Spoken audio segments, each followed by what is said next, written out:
Hi, this is Ofori, the digital reader, and today is all about my July book life. The books I added to my collection and the books that I read in July. In June, I read 5 books, so using my formula of being able to buy half the books I read in the previous month rounded up, I bought 3 books. And this month in July, I read 4 books. So the first, I'll start out with the books that I added to my collection. And the first book I added to my collection is House on the Cerulean Sea. House on the Cerulean Sea, I've heard a lot of good things about. A lot of people have been recommending this book. And it's basically about this magical social childcare worker who has to visit this orphanage that has these 6 dangerous kids and kind of assess their danger as far as their magical abilities. The caretaker of these kids is a guy named Arthur Parnassus, and he really cares for these kids. So he's hoping that the assessment all goes well.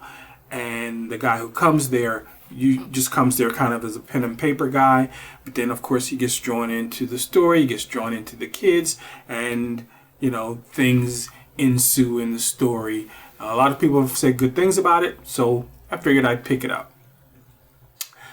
Next book I picked up was Kurt Vonnegut's The Sirens of Titan. Long time ago, I read a Kurt Vonnegut book that I really enjoy called Cat's Cradle. And I don't know why, but this month I just felt like, I should probably add another Kurt Vonnegut book to my library. I don't know. Hi, this is Ofori from the future, and I just realized why I've had a taste for more Kurt Vonnegut. I got earlier this year, I bought a series of short stories by Kurt Vonnegut. I haven't read it yet, but the reason I bought it is because my favorite short story of all time, Harrison Bergeron, was written by Kurt Vonnegut. And that story, I remember at the time when I read it, it was just such a beautiful story. I actually started tearing up. Now, I haven't read the other short stories in the book yet, but that memory of that story and how beautifully it was written, and also how much I enjoyed Cat's Cradle, it just was this weird, wonderful book. It kind of almost was like the movie by M. Night Shyamalan, Signs, in the way it was presented.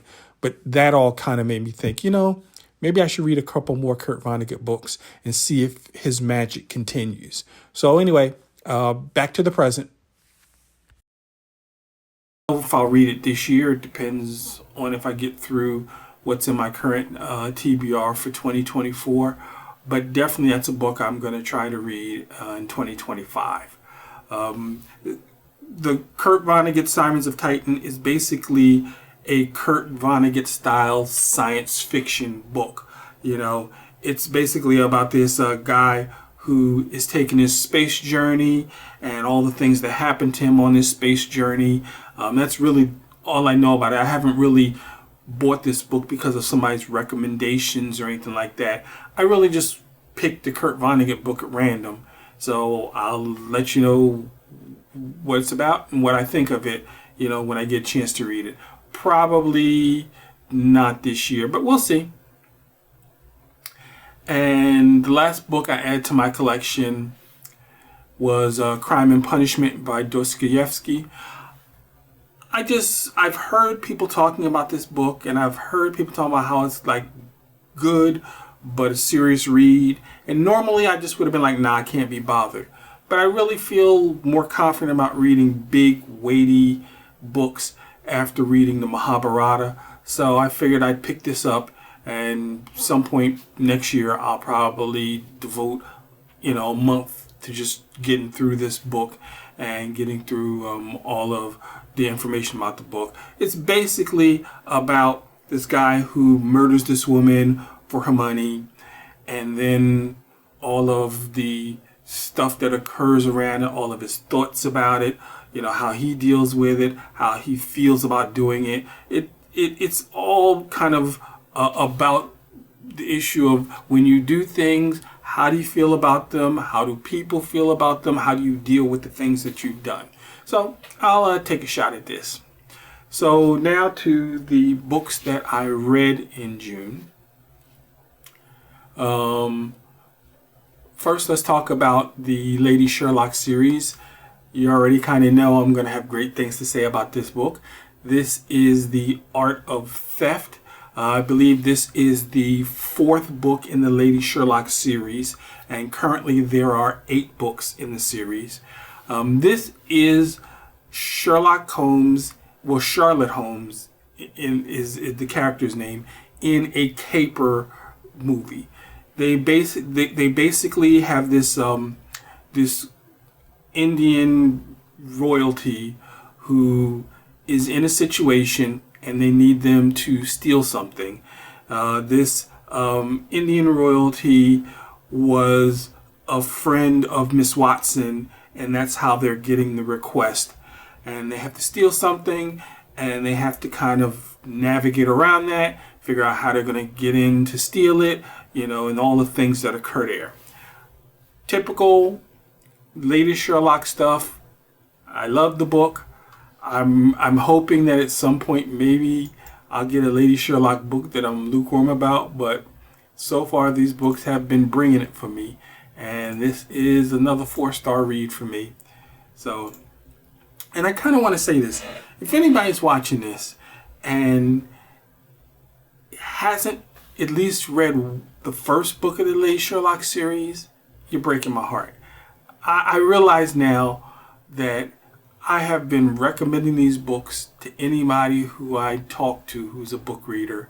They're just good, fun, interesting, really cool characters, especially Charlotte Holmes and her sister and Miss Watson. They just have a lot of cool stuff in them. But anyway, this is a 4-star book for me.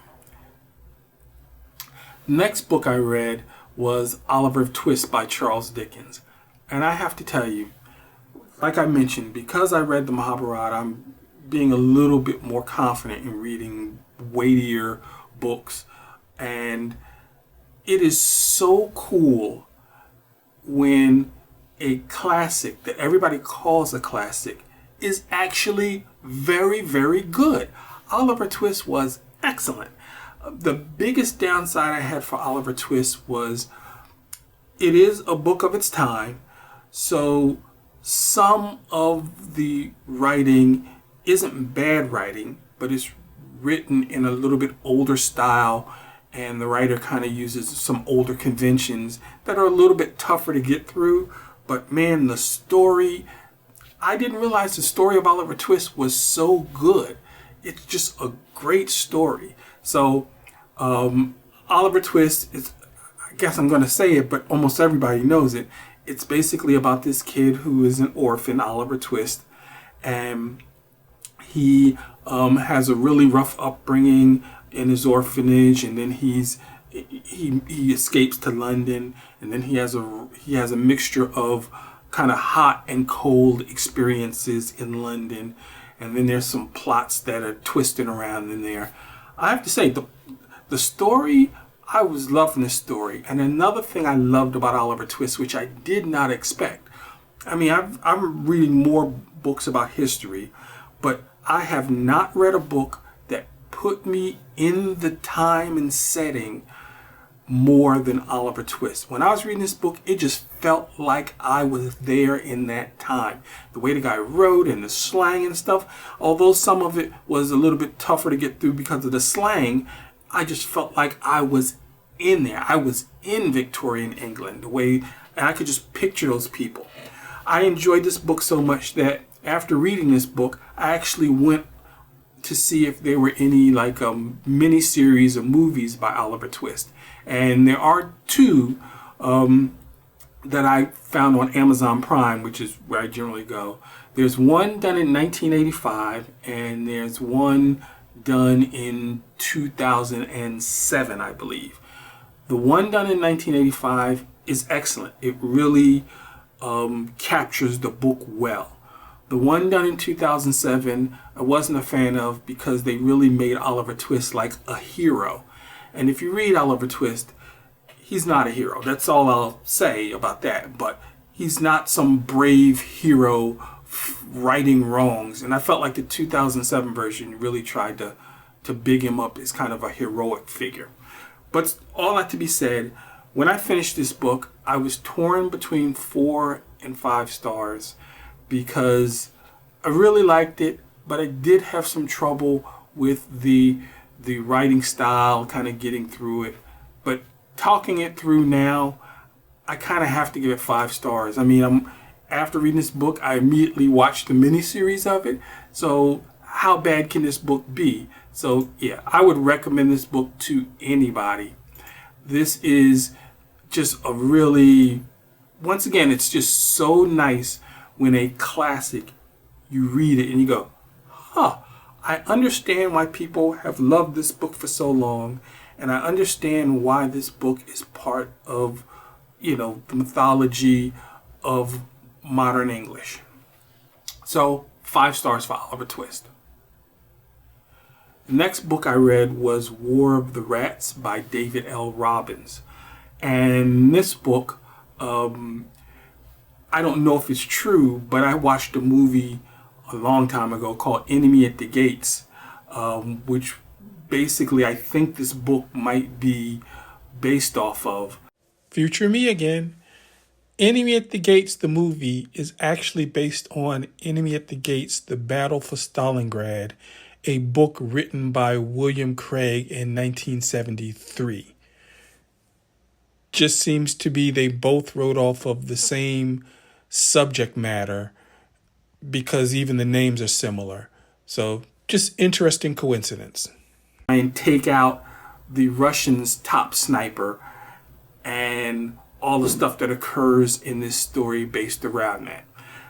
This was an excellent book, really well written, but I kind of have to say, just wasn't a subject I was interested in.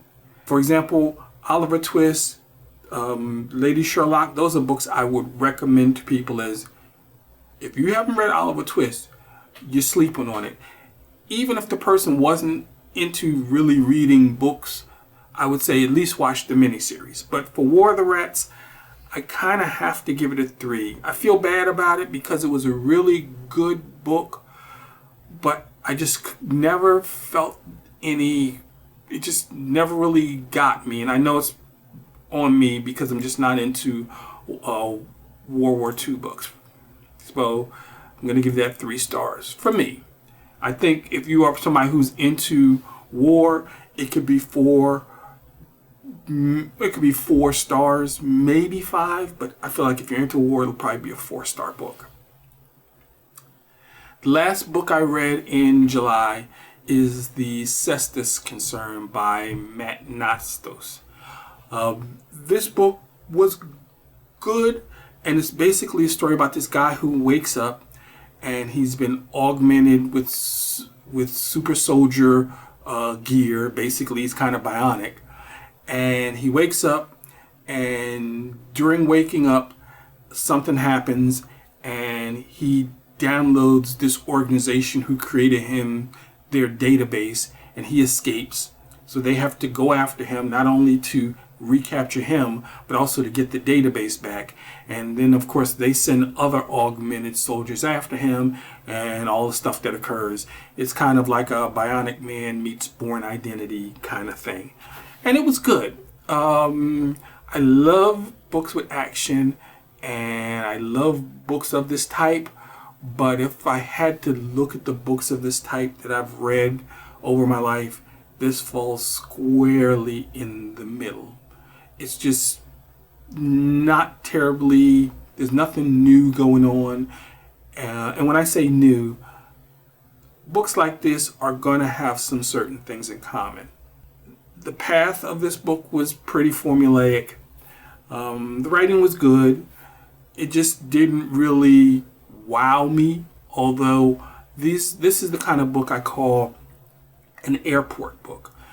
And that's if I had read all my books and I was stuck in the airport, and I went into their gift shop and I picked up this book, and this book got me through the rest of the day in my flight, I'd be ecstatic that I just went in and randomly picked a book that was still good.